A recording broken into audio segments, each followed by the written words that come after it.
Welcome to Bookworm Dash, the home where stories from the pens of South African writers come to life.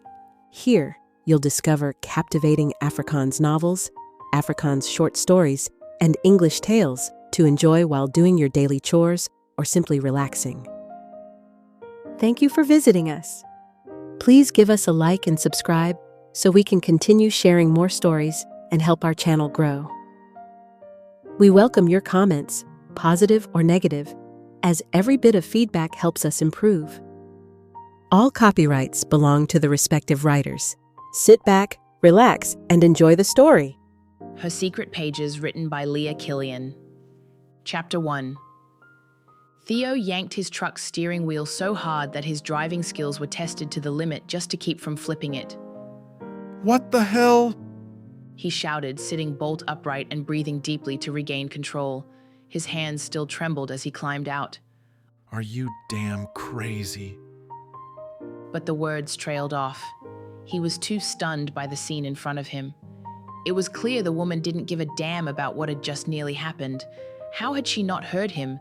She stood up from where she'd been sitting, right in the middle of the road. She kicked her car's tire with such force it could have landed a rugby ball squarely between the posts. "Ow, you stupid thing!" she yelled and suddenly began to cry. "Sorry, Diddy, I know you didn't mean it. It's not your fault." Was she talking to the car? He walked closer, staring at her. His anger evaporated into the air, and he couldn't help but smile. What a strange little thing. Barefoot, wearing a snug knee-length denim skirt with a loose, sheer lemon-yellow top floating over a black spaghetti-strap tank. Her dark reddish-brown hair fluttered around her face like feathers. Beaded ankle bracelets dangled from her foot, and colorful leather bands wrapped around her left arm. A long braid with tiny beads ran down the side of her neck like a tribal charm. What in the world? She was a picture. He couldn't stop himself. He burst out laughing. He wiped tears from his eyes, and when he looked up again, he found himself staring into the largest, darkest brown eyes he'd ever seen. The look on her face instantly cut his laughter short. Her cheeks were flushed, with a dirty streak across her face and eye. Theo felt a sudden aching urge to pull her into his arms and comfort her, to make everything right, to see her smile. "Are you stupid scaring someone like that?" she snapped. His mouth fell open, but before he could speak, she was off again. "Can't you open your mouth and say something when someone's nearby? Can't you park your truck properly? It's dangerous where it's standing." Good Lord, save my soul. This woman was nuts. He had long stopped hearing her actual words. He was too caught up watching the way her hands flew through the air as she ranted. Dear God, will this woman ever shut up? Theo stepped forward, pulled her into his arms, and kissed her, just to shut her up. But it didn't work the way he expected. His lips hovered against hers as she went silent. His arms loosened. Almost without thinking, his hand went to the back of her neck, drawing her closer again. Her lips were soft as feathers against his. It felt like floating through the clouds with her, the rest of the world forgotten. Then he opened his eyes and met hers, nearly black and brimming with tears. She shoved him away. Before he could react, smack, she slapped him. He rubbed his cheek. Okay, I probably deserved that. But damn, you really couldn't shut up. She stood, fists on her hips, staring him down. Hell, now I feel awkward. His irritation flared again. Just for the record, you were the one sitting in the middle of a bend in the road, not me. You nearly caused me to roll my truck. What the hell? Why didn't you pull your car off the road? She glanced around, taking in the situation, her face turning crimson. I'm sorry, I wasn't paying attention. The road seemed so quiet. Theo rubbed his cheek again. Can I help you change the tire after we push the car off the road? Her eyes flashed. Oh, so you think I'm helpless, huh? He was taken aback by her reaction again. No, I just meant... But she didn't let him finish. I already changed the tire. That is my spare. And yes, before you say it, Dumb woman who didn't check the condition of her spare tire. A heavy sigh escaped her lips. Yes, I was stupid, I know that. But not nearly as slow-witted as you, kissing a total stranger like that. Theo looked her over, head to toe. What a stunning woman.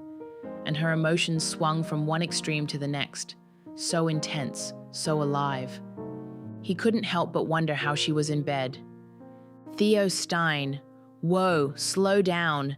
What the hell are you even thinking? This one's trouble. For all you know, she's taken. And anyway, you're not exactly up for chasing after young wild things anymore. She must be in her 30s. And you're already over the hill, nearly 52. Where were you headed? He asked. She looked at him, and she suddenly looked so tired. To Driefontein. Theo looked at her with a frown. To do what? Immediately, her little chin lifted defiantly again. That's none of your business, mister. What's your name? Theo shoved his hands into his pockets, feeling the urge rise again to grab her and not let go so easily this time. Theodore. And it's damn well got everything to do with me. It's my farm. Who are you? She stepped back, gasping for air like a fish out of water. I'm Christine. He frowned. Christine who? She straightened herself quickly. You didn't give me your last name? Why should I? Theo's eyebrows shot up. Well, you want to go to my farm, so I have every right to know who you are. She turned to her little car, opened the door, and bent forward. Theo couldn't help admiring the well-shaped rear view. The next moment, she pushed her little Uno. What the hell, woman? I'll do that. She spun around and forgot all about the car that was starting to roll. You think I can't because I'm a woman, you bully. Theo rushed forward to stop the car, but she was already inside, steering it neatly back to the side of the road and pulling up the handbrake. He ran his hand through his hair. Oh, hell no. This woman is trouble. So, can I hitch a ride with you? I know it's not far now. I'm looking for Sophie. Theo just stared at her, his face full of surprise. She was already walking barefoot, carrying that oversized bag, probably her purse, heading straight for his pickup.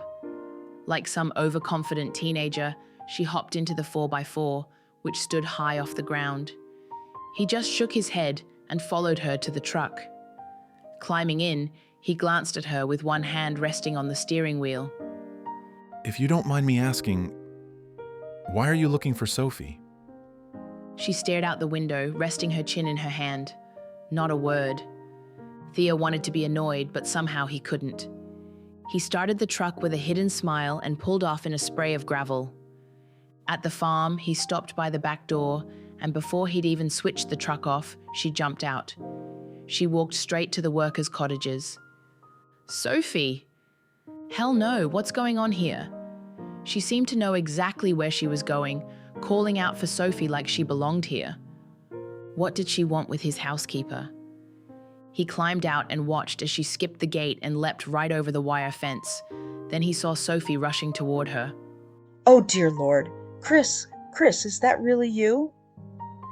Theo watched as the two women nearly bowled each other over in a tight embrace. He could hear them both crying. He turned on his heel and walked into the house through the back door.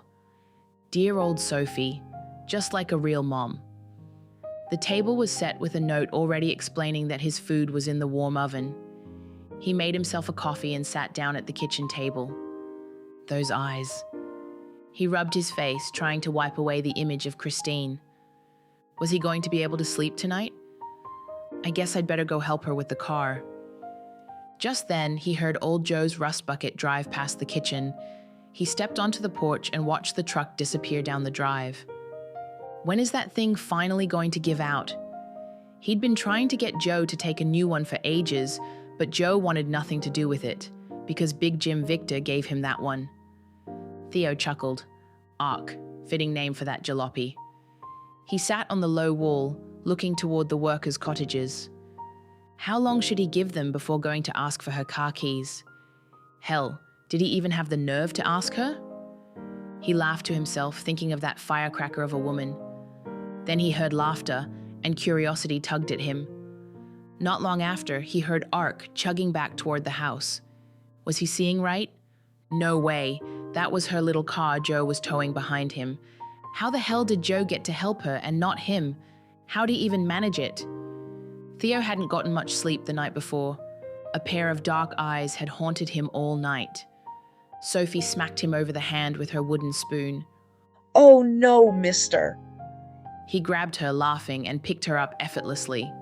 Without ceremony, he carried her to the kitchen door, then dashed back to steal the bowl. Moments later, the wooden spoon landed on his rear end with a loud smack. You think I've slowed down, do you, Theodore? Theo clutched his backside and jumped a step forward. Damn bloody spoon. He'd forgotten how that thing could sting. Come on, Sophie. You're getting old. You should be a bit more forgiving now. He whined playfully. Sophie shot him a scolding look. Listen to you. You're 2 years older than I am. Then they both burst into laughter. Through teary eyes, she pushed a plate of warm oatmeal cookies toward him. He helped himself to 2 immediately, while she turned to pour their coffee. Theo sat down in his usual chair, completely content, and stuffed an entire cookie into his mouth. Sophie. He looked like a bashful teenage boy as he watched her slide the next baking tray into the oven. Oh, he really was a handsome man, with those tousled blonde curls and that mischievous fringe always falling over his forehead. No wonder he could make any woman weak in the knees with those soft baby blue eyes, Sophie thought. What do you want, Theodore? There was a moment of silence before he asked softly, Who's the Christine that came looking for you yesterday? Sophie looked at him with her dark eyes. Cup in hand, she sat down across from him and took a sip of her coffee. Chris, long and sad story. She went quiet, and he waited patiently for her to continue. Chris and I grew up together. He cut in with a grin. You mean she grew up before you? She gave him a withering look. No, I said together. From the time of diapers. We played together. Got in trouble together when we were naughty. Snuck cooked condensed milk from the pantry together. Celebrated birthdays. Did everything together. Theo frowned. You're telling me you're the same age? He sounded doubtful. That's what I said. Are you deaf today? Theo shook his head and grabbed another cookie. Couldn't be. She looked like she was in her 30s. You're telling me she's turning 50 in November? Sophie nodded while slowly turning her coffee cup in her hands, her eyes growing distant.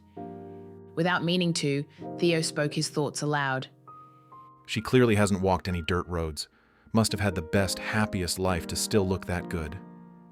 Sophie stared at him, mouth open. Theodore Stein, you have no idea what you're talking about. Just keep quiet if you don't know the facts. She jumped up, snatched the plate in front of him, and shoved the cookies back into the tin. The poor oven door got slammed open too. Theo was so stunned by her reaction he froze, too afraid to move. Out! Out of my kitchen! I don't want to see your bowls or your face.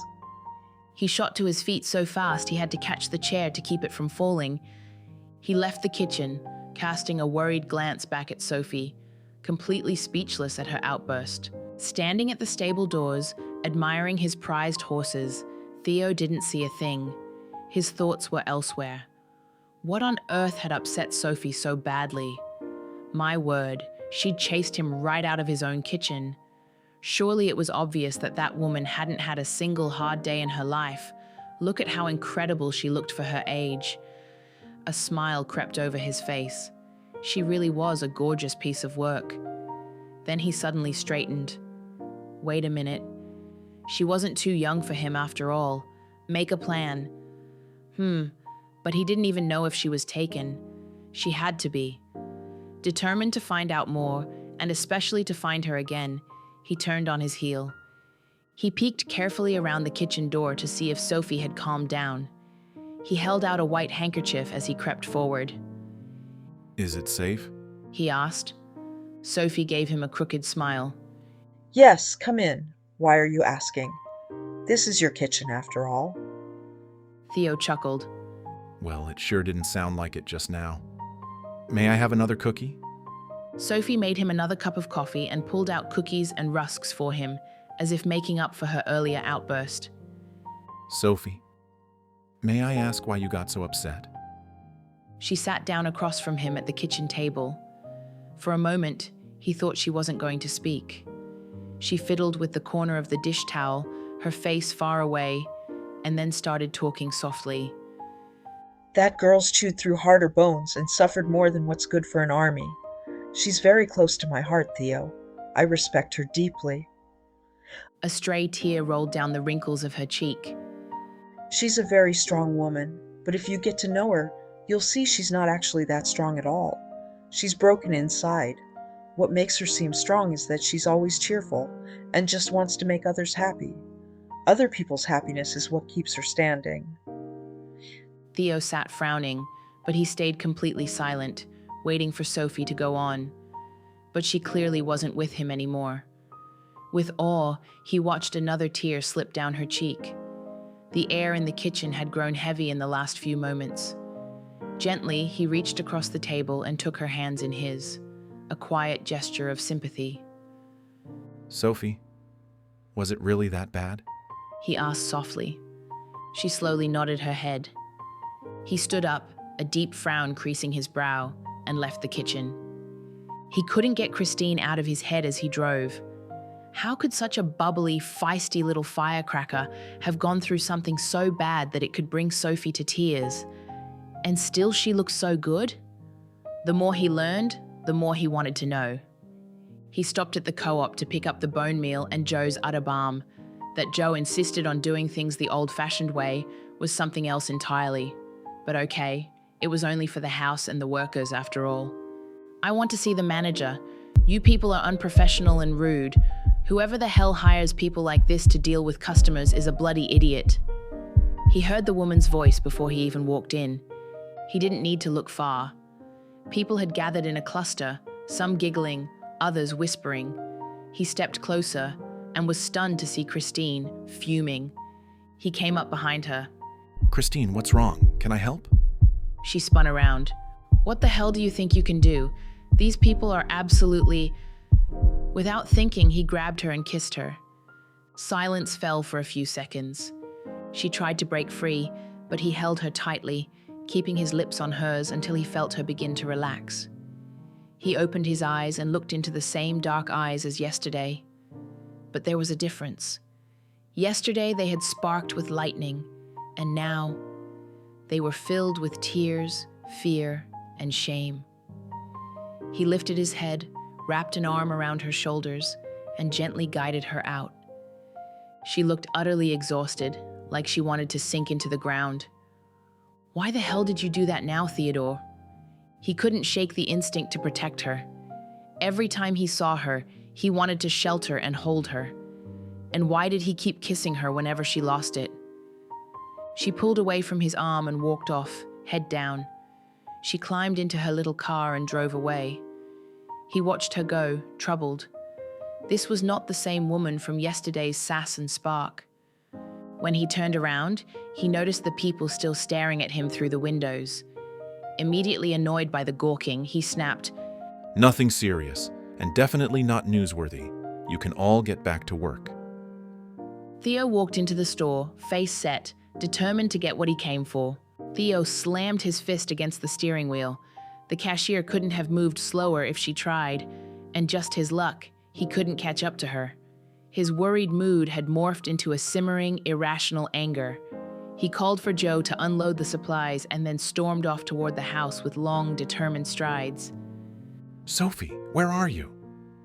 Sophie's voice floated in from the living room. In here, Theodore. No need to shout.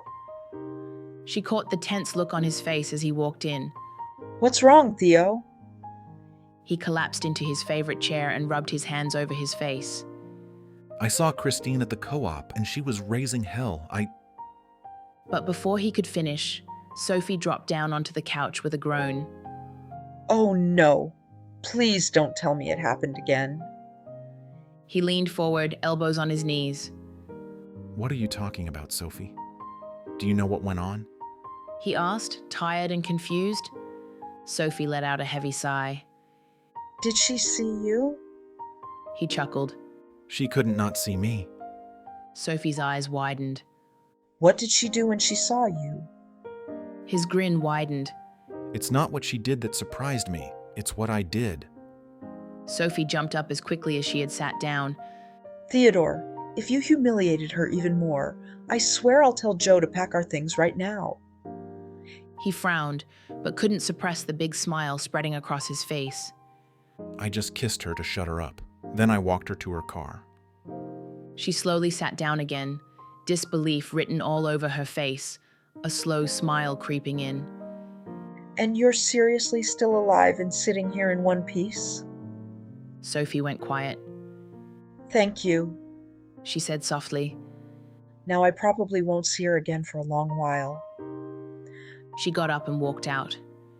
Theo leaned back in his chair, a confused expression on his face. What was it about that woman that had him so fascinated and meant so much to Sophie? Joe's voice broke into his thoughts, calling him outside. Well, Theodore Stein, you've got work to do. No point brooding over a woman you only met yesterday. Chapter 2. What's your drink tonight? Ben, with his kind face and generous belly that bounced merrily when he laughed, looked at Theo with a knowing smile. The usual. Thanks, Ben. Ben placed the brandy, poured generously over ice, in front of him and leaned forward on his elbows. What's eating at you tonight, Stein? I don't know you like this, man. Theo chuckled softly. What do you mean, Ben? I'm just being myself. Same old me. Ben straightened up and gave a chuckle that said he wasn't buying it. If you say so, if you say so. He replied with a click of his tongue. Theo sat up straighter. What? Ben laughed again, his belly shaking, and Theo couldn't help but grin. There are only two things that can mess a man up like this. And I know it's not money. Theo didn't respond, just took a quiet sip of his drink. That's when she walked in. She didn't just enter the room, she arrived. Everyone turned to greet her. Hugs, laughter, whispers, handshakes. It took her nearly half an hour to make her way to the table in the corner as people stopped her with eager smiles and conversations. Some were the same ones who had whispered behind their hands at the co-op, shaking their heads at her not even 2 weeks ago. She was captivating. How long had it been since he'd seen her last? Nearly 2 weeks? She looked even younger now, dressed in softer, more neutral tones instead of those bold, bright colors he remembered. Her face glowed with warmth, her smile generous, embracing everyone in its reach. He turned slightly, resting his back against the bar to watch her better. Ben chuckled behind him. Theo glanced over his shoulder. What now? Ben smirked, his eyes twinkling as he nodded toward Christine. Good luck, my friend. But you're not getting anywhere with that one. Theo turned back around. What do you mean, Ben? Ben folded his arms on the counter, voice dropping just a little. She's a tough one. It's been 10 years since she gave up on men. Plenty have tried. None have made it to even a first date. The way she walks in alone, that's exactly how she walks out. Theo turned back to look at her, more intrigued than ever. That didn't match what he was seeing. Her body language radiated confidence, even flirtation. There was something alive in her, a spark. At that moment, a man approached her table. She smiled, shook her head at something he said. He leaned in, and she didn't pull away. Was she going to kiss him? She stood, leaned forward. And then, without warning, she upended an entire glass of water over the man's head. Theo burst out laughing, relief crashing over him like a wave. The man shot to his feet, clearly unsteady. He'd had too much to drink. Yeah, Stein. Ben said behind him with a chuckle. That one knows how to handle herself. Theo turned back to the bar, still smiling. Looks like it, Ben. Do you know what she drinks? Ben placed a drink in front of Theo. Thanks, Ben, but I meant, what's her drink? Ben glanced toward the glass she'd left behind. You serious? Brandy. Lots of ice. He poured a second brandy, placed a glass of water next to it, and went off to help a man who was halfway across the counter, barely upright. Theo picked up the drinks and made his way over. Christine sat casually at her table, completely at ease. May I join you? He asked, suddenly unsure if bringing the water had been a mistake. She looked up, and for a moment, her smile stunned him. Behind it, though, just for a second, he glimpsed something else. Fear, sadness, darkness. Then it vanished, replaced once more by that warm, beautiful smile, eyes dancing. Still, it felt like a vast desert had suddenly stretched out between them. You're welcome to, as long as you promise to keep your lips to yourself. Theo laughed, settling into the seat across from her. From the looks of things, I got off lightly. She had the most delightful laugh he'd ever heard. You're forgiven, she teased. You were at least sober, and you caught me off guard both times. Be sure it won't happen again. She offered him a gracious smile. He slid the drink across to her. Thank you, but no thank you. I buy my own. He raised a brow, amused. Not even to congratulate you on your performance with that glass of water. He could have sworn she blushed, and that smile, God, that smile, was worth every sip. Can I ask you for a dance? At that moment, Christine glanced over her shoulder toward the door. Sorry, but not right now. She got up and walked straight toward the musicians who had just entered, without saying another word to Theo, leaving him at the table, her drink forgotten. A woman on her own mission. He just watched her go. What the hell did I do wrong this time? He picked up his drink and walked back to the bar, where Ben welcomed him back with a knowing grin. Shot down, Stein. Theo shook his head. Not entirely. He leaned his elbow on the bar, glancing back to see where she'd gone. Well, at least now he knew she was single. A small crowd had formed in a circle, watching Christine and Jakes, the singer performing tonight for the fundraising event, as they danced. Theo stepped closer for a better view. She moved with the young man like they were one body, seamless, connected by something more than rhythm. Their chemistry was electric. Jakes was surprisingly light on his feet for someone his size, and Christine, she was barely touching the ground. Say what you will, she wasn't the pretentious type, but still, the guy could have been her son. As the music ended, she cupped Jakes' face in both hands and kissed him square on the lips, then threw her arms around his neck. He lifted her effortlessly and spun her around. Is she into younger guys? That tight black pantsuit and the crop top that hinted just enough to stir a man's curiosity? Well, that was something. But did she have to make such a spectacle of herself? He turned back to the bar and ordered another drink. Good evening, ladies and gentlemen, came Jakes' voice from the stage. It's great to be back in my hometown again. I hope your hearts and your wallets are open tonight, just like every year. A cheer went up from the crowd. Theo frowned, trying to remember if he'd seen Jakes perform last year. He'd been in town for 3 years now. The first year, he hadn't even known about the annual fundraiser. Tonight, Jakes continued. I want to open with a song for my mom. Loud applause and whistling followed. Theo suddenly remembered, last year he'd gone to visit his own mother during the event. Jakes began singing Bobby, A Woman Wants to Hear It. But Theo noticed that instead of woman, Jakes sang mother. He smiled. A mother wants to hear it too. That was sweet. As the song continued, Christine stepped closer to the stage when Jakes held out a hand to her and pulled her up beside him. Tears streamed down her cheeks as he wrapped an arm around her and held her close. When the song ended, he gave her a tight, lingering hug, and she kissed him. Ben's voice behind Theo made him turn abruptly. A beautiful bond between Christine and her son. You don't see that often. Theo blinked. Jakes is her son? Ben nodded, winking. You didn't know? You bought her father's farm. Theo shook his head, stunned. That explained the moment on the dance floor earlier. Now it all made sense. He looked at her again. how effortlessly she interacted with people, how her smile never left her face. Without hesitation, he walked over and gently took her elbow, guiding her toward the dance floor. When she turned around, her brow furrowed and her black eyes flashed with something unreadable. Out the corner of his eye, he saw Jakes shake his head at his mother. A beat later, a smile spread across her lips, but fire still sparked in those dark pools. "You sure like to take, don't you?" Theo gently placed a hand on her back and spun her into the rhythm of the music, surprised that she didn't miss a beat.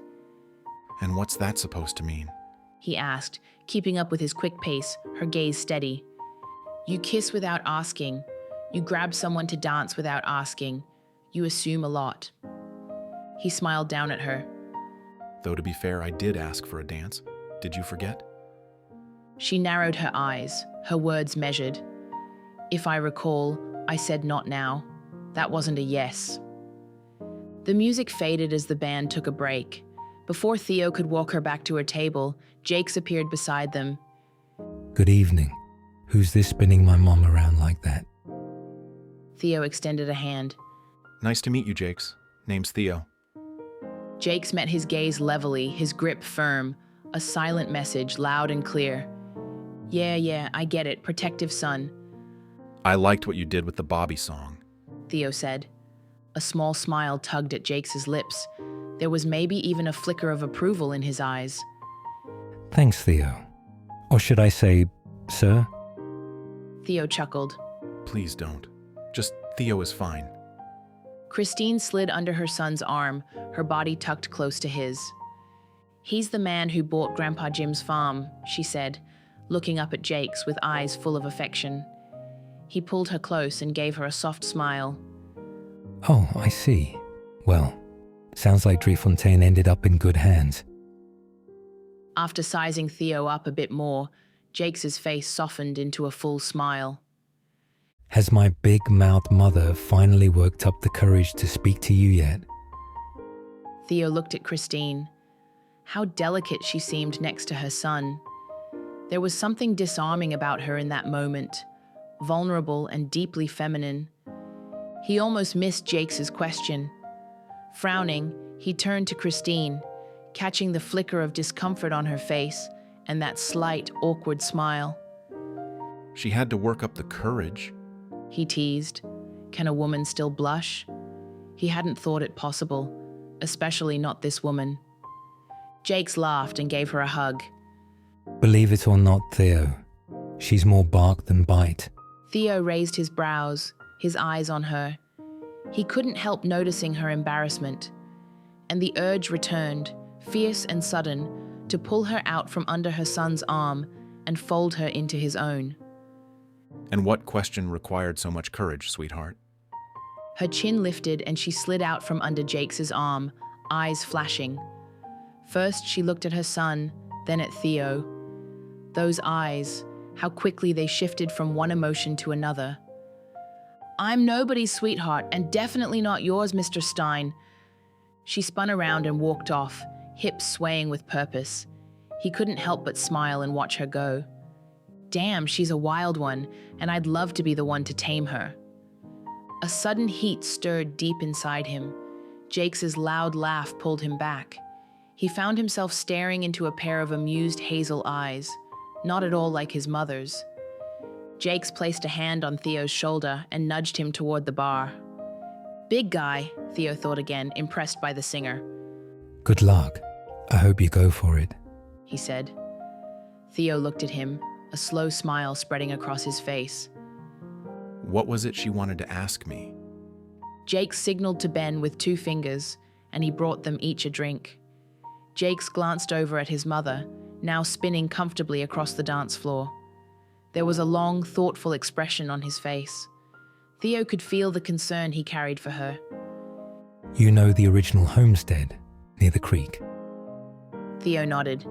It's in terrible condition, and I've been meaning to tear it down, just haven't gotten to it yet. Jakes' eyes widened. No, don't. Just hear me out first. She wants to rent that place from you. Theo frowned and looked back toward Christine. That place isn't fit for anyone to live in, let alone a woman. If it were livable, sure, I'd gladly let her. I bought the farm as a getaway for when I need a break from my work in Cape Town. Theo stared into his glass, spinning it slowly. Why would she want to isolate herself like that? Jakes shook his head. Mistake. Never tell her something isn't good enough. It's perfect, just the way it is, for her. Please, she just wants to stay there. I'll pay a year's rent upfront on her behalf. I'm asking you nicely, just let her live there. Theo looked at Jakes. A woman? Alone? Jakes burst out laughing. Mistake number 2. Never use her being a woman as an excuse for something. She'll set you straight real quick and might even brand you an arch enemy. Theo ran a hand through his hair and smiled at Jakes. He really liked the kid. No, the man. You could see he loved his mother deeply, but he didn't sugarcoat her difficult side either. All right, fine. Just give me a chance to at least make the place habitable. Jakes shook his head, sipping his drink. No, you don't get it. She wants it exactly as is. She already scoped it out when she visited Soph. She knows what she's asking. Theo leaned his back against the bar, scanning the crowd for her. What the hell? Place is practically septic and falling apart. He grinned. Maybe that's exactly what it'll take to tame her. All right, He said, lifting his glass. but I don't want rent. Jakes clinked his glass against Theo's to seal the deal. This is going to be fun to watch, he thought. He'd keep an eye on things, and maybe ask Joe's son to check in now and then, see if help was needed. Christiane kept dancing until her feet started to ache. Her face felt tight from all the forced smiling. She didn't want to be here anymore. That man was rubbing her the wrong way. Thinks far too much of himself, too attractive for his age. And why is he still in such good shape? According to Soph, he had his own business in Cape Town and was filthy rich. At least now I know where his arrogance comes from. She glanced over her dance partner's shoulder at Theo and Jakes, laughing together. Irritation tightened her muscles. No, not now, Christian. The music stopped, and she walked off the dance floor, leaving her partner behind without a word. She strode past the entrance and stood in the dark under a tree. Breathe, Christian. Deep breaths. Get yourself under control. It just wasn't working tonight. Stay calm. No mood swings. Not tonight. Jakes is here. You're not going to embarrass him again. She laced her fingers behind her head, pacing in circles, fighting the urge to slide into emotional overload. If this man's going to have that kind of effect on me, I need to avoid him altogether. You okay, Mom? Jake stood behind her, keeping his distance. He knew better than to touch her in this state. When she got this worked up, she battled herself, and experience had taught him that physical contact could trigger a full emotional flare-up. She turned around and looked at him with wide, glassy eyes. I will be, Jakes. He stood silently while she paced. He knew this would pass. She just didn't want to be alone right now. She stopped in front of him, and he wrapped his arms around her in a gentle hug. She pressed her face into his neck and let out a deep sigh. Okay now? He whispered. She nodded her head and took his hand. Come on, let's go light up that dance floor. Jake smiled. That's the mom I know. Theo stood with his arms crossed, shoulder leaning against the wall. He'd seen Christian leave the dance floor in a flash. Jakes had touched his shoulder, frowned, and immediately followed her with a quick apology. Theo had followed too, curious, and yes, concerned. What if the guy she'd been dancing with had said or done something out of line? Still, he couldn't bring himself to intrude. He'd felt the anxiety radiating off her. He saw how Jakes had just stood there, calm and quiet. What just happened? A frown crept across Theo's face. Something's wrong. But what? Or is she the kind who craves attention, then pities herself to get more of it? That would be a damn shame. It drove him nuts when women pulled that kind of stunt. Chapter 3. Theo stood by his truck door, ready to head to the airport, and silently wished he didn't have to leave for Cape Town for the next 2 weeks. But business waits for no one. It had to continue. Out of the corner of his eye, he caught sight of Christine unloading boxes from her little Uno. She wore a pair of shorts that looked like cut-off, fraying denim. Her legs were strong and well-shaped, and the muscles moved fluidly under her skin. He couldn't help but wonder what those legs would feel like wrapped around him. She wore an ancient, oversized t-shirt, at least 2 sizes too big, and barefoot, always barefoot. Had things really gotten so tough for her after her father died? What happened to all the support money her ex had been paying? Theo frowned. Everything about her clothes and belongings screamed of hardship and poverty, and yet, she came across as someone who had never had to walk a hard road in her life. As a woman, she was well-groomed, and she looked years younger than her 49. He got into his truck, still frowning. She hadn't even wanted anyone to clean the house before she moved in. Was she really planning to sleep in that filth tonight? She didn't strike him as someone with no class. Slamming his fist lightly against the steering wheel, he drove off, irritation simmering just below the surface. He couldn't shake it. Where did this intense interest come from? She'd never fit into his world, not with that emotional instability of hers, always so worried about what others think. No ambition, no pride, living off her son. And still he found himself looking past all of that and seeing another side of Christine entirely. His frown only deepened. It was one of those days again. Christine pulled another box from the car and caught Theo watching her from the corner of her eye. Why the hell didn't that man just get going already? Arrogant, intrusive snob, thought he was better than everyone else. She snorted ungracefully through her nose. So-called farmer, but you could dress him up and put him in a fashion magazine. Money practically spoke through his clothes, always Levi jeans and damn name-brand shirts and sneakers. And just look at him today again, all dressed up in his Armani suit and those sleek Italian shoes. And he actually wanted to tear this beautiful, solid old house down, called it a ruin. She dropped the box in the living room with a thump. A sneezing fit overtook her from all the dust. She reached for a piece of toilet paper and blew her nose. Okay, Christine, pull yourself together. Start with the kitchen. She heard Soph calling, Christine! In the pantry, she answered. When did it get so dark? She rubbed her tired eyes and realized it was already dusk. The music had stopped playing too. Oh boy, had she spaced out again? Chris, come eat. I brought food. Knowing you haven't had a single thing to eat or drink all day. Why don't you just let Joe help you? Christine came and gave Soph a hug. Yes, ma'am, no, ma'am, okay, ma'am. Soph gave her a gentle smack on the shoulder. Don't you start with me, and don't feed me that nonsense about doing everything by yourself. I'm sending Joe over tomorrow to help you whether you like it or not. Christine downed her glass of soda in one go and gave a big sigh. Exactly what I needed. Soph, you know how I work. I can't say what mood I'll be in tomorrow. Soph clicked her tongue and plopped down right beside her on the floor. They sat there in silence for a long time.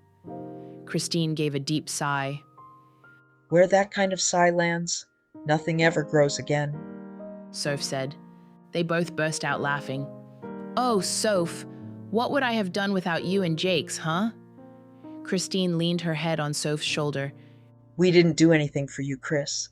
You got yourself through all of this. A sob, torn from somewhere deep inside, shook Christine's body. And what is that worth? A whole lot of nothing.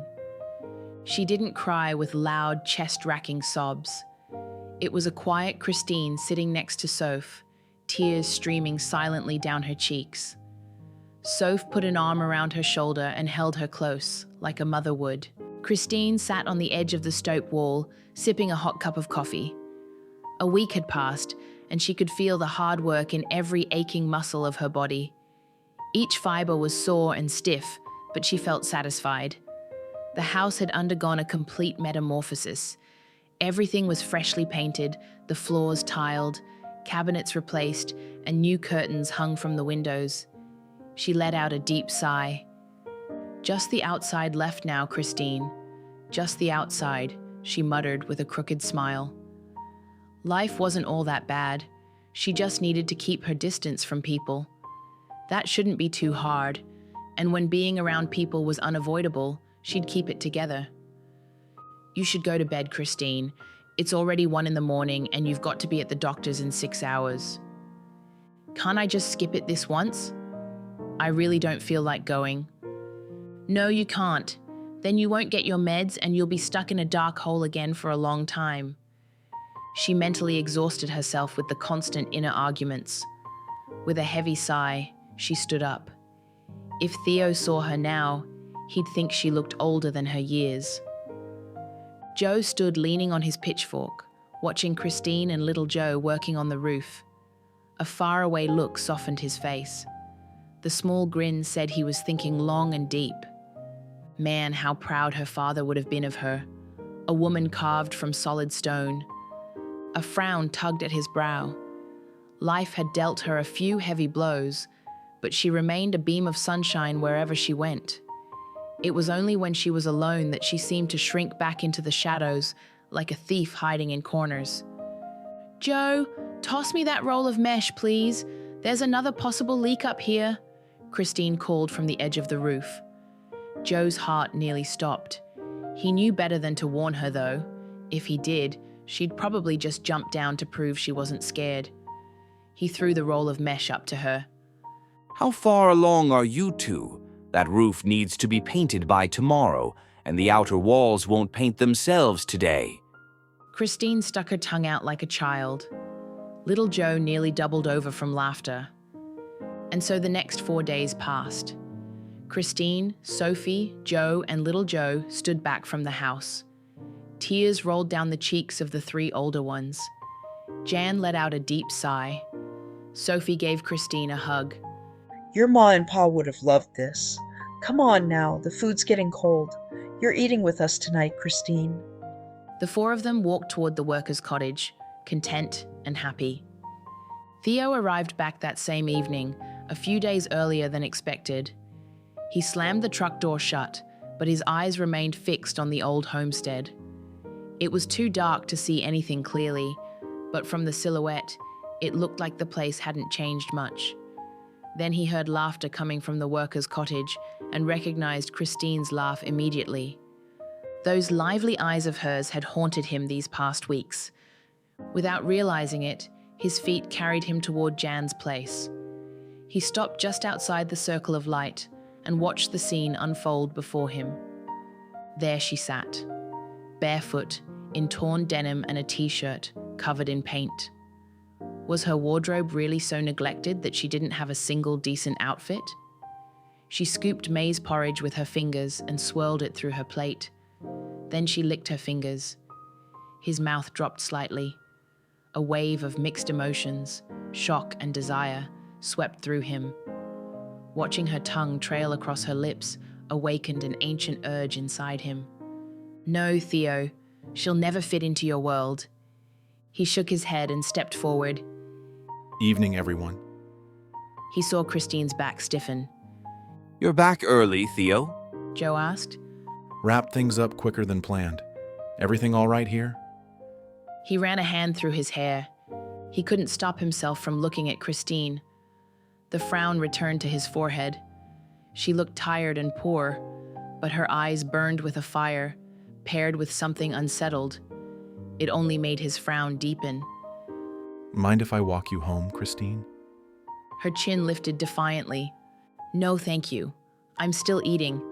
And besides, Jan and I are having a beer after dinner. He turned on his heel, irritation cutting through his tone. Good night, everyone. He walked back home, feeling like an unwelcome stranger on his own land because of that damn woman. It was after 11 when he saw the light shining from the old house. Curiosity got the better of him. He stood at the gate, surprised at how quietly it opened. Not a single creak. Then he noticed the garden, neatly laid out. The plants still needed time to grow, but the potential for a fairy garden was there, clearly visible in his mind's eye. He heard Neil Diamond playing from the house. His eyes roamed over the building, now transformed into something out of a dollhouse. He couldn't believe it. Stepping closer, he peeked through the window, and what he saw made him smile. She was dancing with an imaginary partner in the living room, wearing nothing but an oversized t-shirt. It was an image that would not soon leave him. Those legs, and the occasional flash of her thigh as she twirled, made his body respond in ways he couldn't afford to indulge. What wouldn't he give to go inside, to dance and laugh with her? And who knows, maybe share a magical evening together. He struggled to tear his eyes away from her and glanced around the room. Awe overtook him as he took in the layout and furnishings. The colors were warm and inviting, homey. It drew him in, made him want to step inside and feel at home. Everything was sparkling clean and new. He couldn't help but wonder where the furniture came from and who had helped her. Running his hand through his hair, a habit he had when feeling helpless, he stood there, torn. He wanted to knock, but what excuse would he use? That left him with just one option. Go to bed, Theo. Theo couldn't sleep. For what felt like the 10th time, he stood at the window. The lights were still on at the old homestead, and soft music drifted through the night air toward him. What could she be doing this late at night? What is it about her that he just can't shake from his thoughts?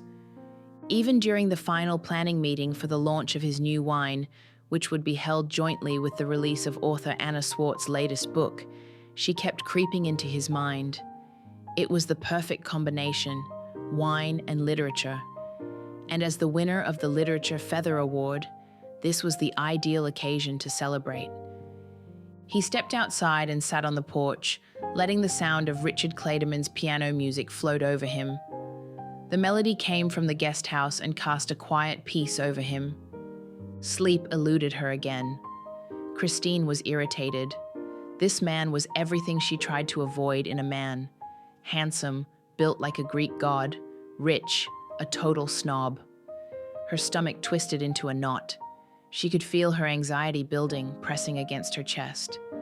The way he'd looked at her just because she ate with Joe and little Joe, and that expression on his face when she said she'd have another beer with them, utter shock.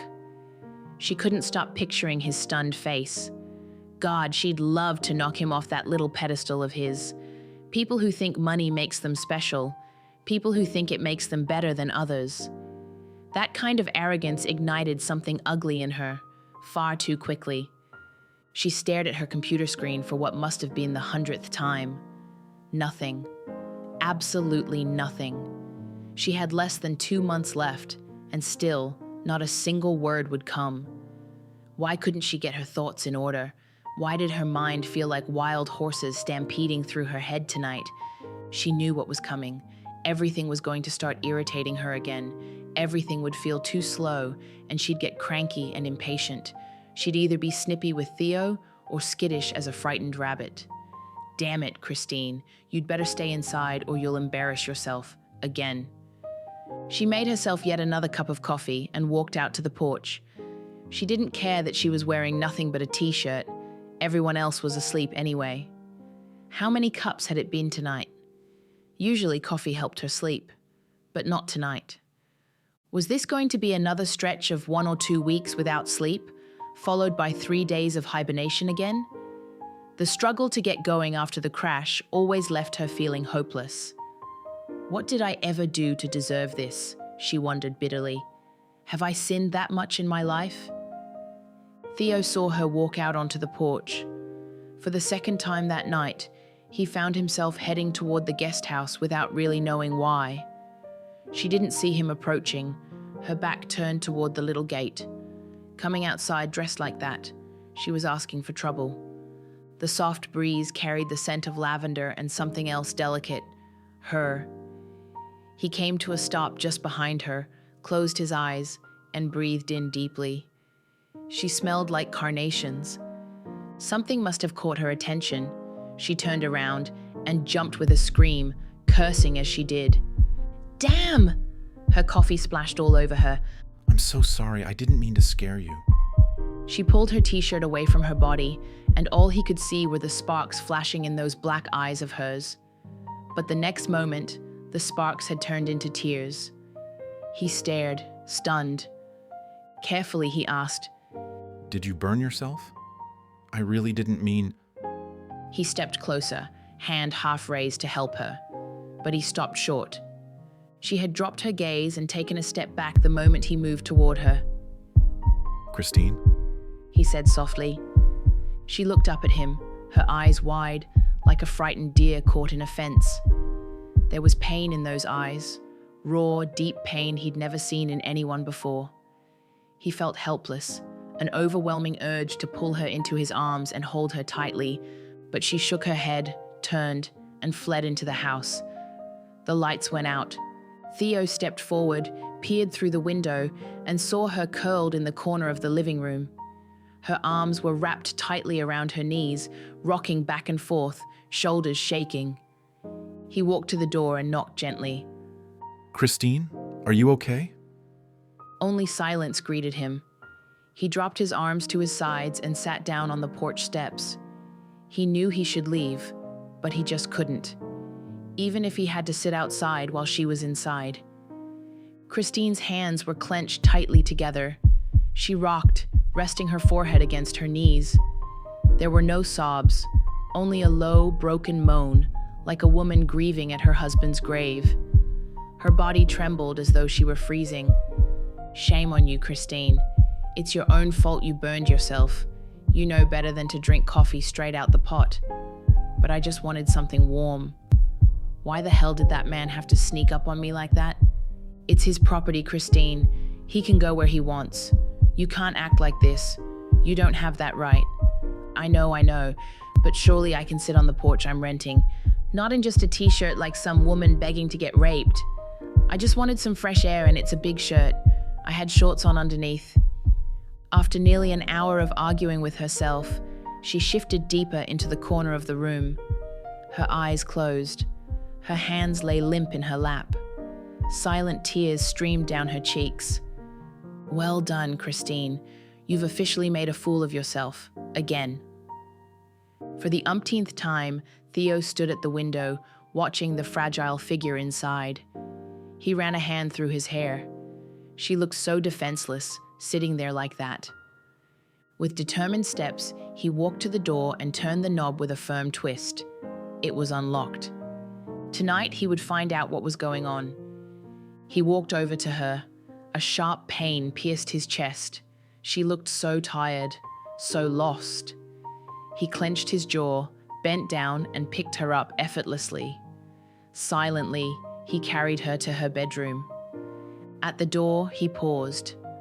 The room had undergone a complete transformation. The atmosphere was calm, soothing, even serene. It caught him off guard.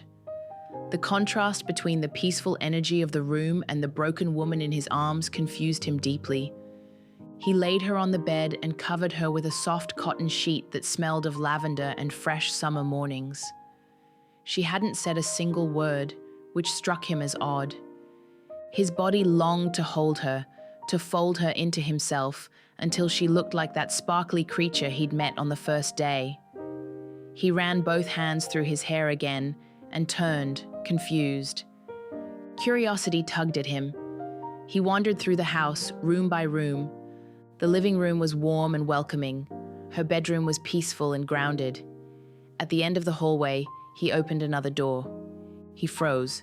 It looked like a hurricane had blown through. The scent of turpentine and paint hit him square in the face. Paint tubes were scattered everywhere. A tarp covered the floor. Photographs were pinned to the walls, chaotic but breathtakingly beautiful landscapes. A stereo sat under the table, smudged with paint, surrounded by dirty rags left where they fell. New canvases were piled in one corner. Others, slashed or damaged, lay discarded in another. But what drew him in most were the canvases turned to face the wall and the easel by the window. He realized only after a few seconds that he was holding his breath. Her work was phenomenal. He had to stop himself from reaching out to touch the seascape on the easel, just to confirm it wasn't a photograph. He shook his head and stepped out. The next door made him hesitate. What would he find this time? He opened it and was hit with cold, sterile air. Confused, he looked around. The room felt like one of his offices in Cape Town. Everything was white. The desk was black, as was the ergonomic chair. Not a speck of dust anywhere. He walked to the wall covered in certificates. His mouth fell open. Computer program certificates, some for software he'd never even heard of, a diploma in marketing. Then he froze, leaning in to read more closely. She was a chartered accountant, an auditor. His confusion was clear on his face. He turned and opened the next door. Cheerful curtains framed the windows. A giant poof, big enough for two, sat in the corner by the window, her body shape etched into it. A closed laptop rested on top. Another stereo sat within arm's reach. The entire room radiated the carefree energy of a teenager. In the final room, he caught the unmistakable scent of books. It pulled him straight back to his childhood, back to afternoons lost in the library.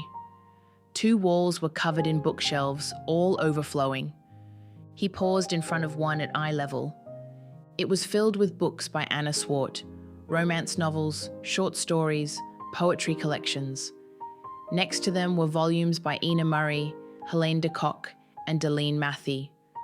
Poetry by A.G. Visser and Antje Krog filled the rest of the space. A true fan of South Africa's literary giants. He let out a long sigh. The mystery surrounding this woman was only deepening. Cautiously, he peeked in again to see if she was sleeping peacefully. Then he quietly closed the door behind him, realizing she would have stayed there all night with the door unlocked. A knot of anxiety twisted in his gut. Some truths don't land all at once. They echo, they stir, they haunt quietly. As Theo steps into the silence with more questions than answers, one thing has begun to shift. He sees her, really sees her, and maybe, just maybe, something inside him wants to care. Thank you for listening to part 1 of Her Secret Pages. If the first part stirred something in you, we invite you to like, subscribe, and join us again for part 2, where the secret pages turn and deeper truths begin to surface.